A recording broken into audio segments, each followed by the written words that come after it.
I love you. Ice cream একজন, গোলাপ ফুল একজন, বাহ ভালো তো। হালাই পাগল নাকি, আইসক্রিম দিয়ে আসছে প্রপোজ করতে? ওঠেন, তোমরা দুইজনেই আমাকে ভালোবাসো, কিন্তু আমি একটা মেয়ে মানুষ, দুইজনের কিভাবে হই বলো?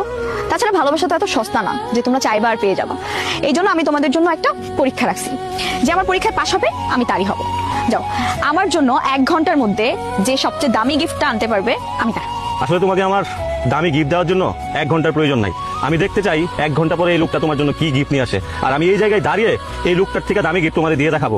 আর যদি না দিতে পারি, আমি জীবনে কোনোদিন তোমার আশেপাশেও আসবো না। ঠিক আছে, যাও তাহলে তুমি। তোমার পোশাক আশাকের কি অবস্থা? অযথা তুমি 1 ঘন্টা সময় নষ্ট করবা, তাছাড়া কিছুই হবে না। তার চেয়ে বেটার চলো আমরা যাই।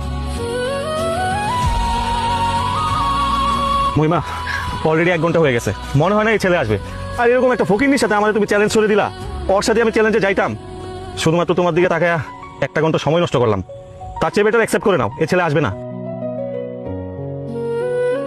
ওই তো আসতেছে।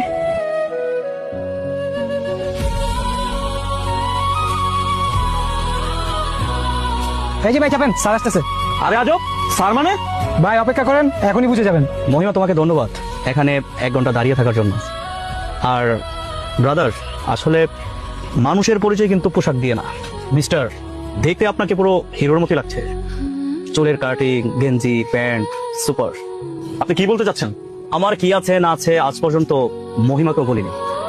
আসলে আমি থাকি এইভাবে, আমি নর্মাল চলাফেরা পছন্দ করি। দামি দামি পোশাক, দামি দামি প্যান্ট, হাতে ঘড়ি, ব্রেসলেট, সানগ্লাস পরে ভাব দেখাবো, আসলে এরকমটা কখনো আমার যায় না। আমি তো তোমার কথা কিছুই বুঝতে পারতেছি না। সাকিব, জি স্যার। আমাদের গুলশানের যে নতুন ফ্ল্যাটটা নিয়েছি, সেটা আগামীকাল তোমার ম্যাডামের নামে লিখে দিবে। ওকে? জি স্যার। কালকে তোমার ম্যাডামের পছন্দ মতো একটা সুন্দর গাড়ি কিনে দিবে, আর যা যা প্রয়োজন সবকিছু কিনে দিবে। জি স্যার। দামি পোশাক দিয়ে না মানুষের পরিচয় না। আমি মানুষ, সেটা হচ্ছে আমার প্রকৃত পরিচয়। এত কিছু থাকা সত্ত্বেও যার ভিতরে কোনো অহংকার নেই, এমন একটা মানুষই আমার প্রয়োজন। তার মানে তুমি তার টাকা পয়সার কথা শুনে তুমি তার প্রপোজাল অ্যাকসেপ্ট করছো? টাকা পয়সা দেখে ওর প্রেমে পড়ে গেছি মানে? টাকা পয়সার অহংকার তো তুমি দেখাইছো, সে তো দেখাই নাই। সে তো ঠিকই 1 ঘন্টার জন্য চলে গেছে। তুমি জায়গায় দাঁড়ায় বলছো আমাকে তার থেকে দামি গিফট দিবা, পারলে দাও এখন।